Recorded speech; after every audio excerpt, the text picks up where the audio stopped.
बंगाल में सत्ता की बदली सालों से देश के संसाधनों पर डाका डाल रहे अवैध बांग्लादेशी घुसपैठी के पैरों तले जमीन खिसक गई। सीएम शुभेंदु अधिकारी के नो कॉम्प्रोमाइज वाले अल्टीमेटम और बीएसएफ के कड़े हंटर ने वो खौफ पैदा किया। घुसपैठी अब दुम दबाकर उल्टे पांव बांग्लादेश भाग रहे हैं।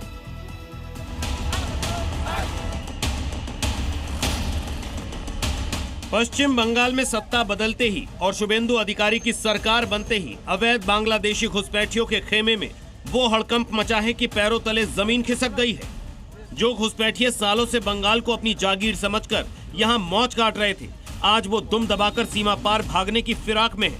तस्वीरें पश्चिम बंगाल के उत्तर 24 परगना के हकीमपुर चेक पोस्ट से आ रही हैं, जहां भारत की सीमा में अवैध तरीके से दाखिल हुए घुसपैठियों की भारी भीड़ जमा है। यहाँ पे 3 साल पहले वो बॉर्डर दलाल के जरिए क्रॉस करके आए। दलाल ने उसे भारी भरकम पैसा लिया, एक बंदे का बहुत ही भारी रकम लिया और रात के अंधेरे में पश्चिम बंगाल और बांग्लादेश की जो बॉर्डर है, इसमें कोई एक सीमा में इसको छुपाकर यहाँ पे इंडिया लाया गया।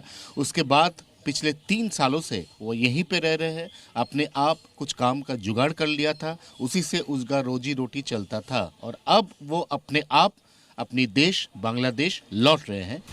मुख्यमंत्री शुभेंदु अधिकारी ने साफ लफ्जों में अल्टीमेटम दे दिया था कि या तो बंगाल छोड़ो या फिर सलाखों के पीछे सड़ने के लिए तैयार रहो। इस कड़क चेतावनी का असर यह है कि पिछले कुछ दिनों में सैकड़ों अवैध घुसपैठियों ने खुद बीएसएफ के सामने सरेंडर कर दिया है। 27 मई को करीब 250 घुसपैठियों को हिरासत में लेकर डिटेंशन सेंटरों में भेजा जा चुका है।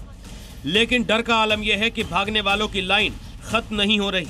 कानून के सख्त डंडे और सरकार के कड़े रुख को देखते हुए साधु बाबा भी हकीमपुर चेक पोस्ट पहुंच गए और अब वापस बांग्लादेश लौट रहे हैं। भागने वाले घुसपैठिए जहां डरे हुए हैं, वहीं ये साधु बाबा देश के पीएम मोदी और सीएम शुभेंदु अधिकारी के जयकारे लगा रहे हैं। जानकारी के मुताबिक ये सभी अवैध तरीके से घुसे और प्रयागराज पहुंच गए, जहां महाकुंभ के दर्शन भी किए।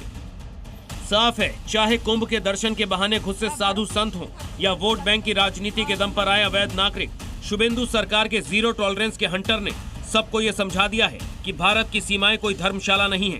कानून का पालन सबको करना होगा और जो अवैध तरीके से घुसेगा उसे वापस जाना ही होगा। ब्यूरो रिपोर्ट, जी मीडिया।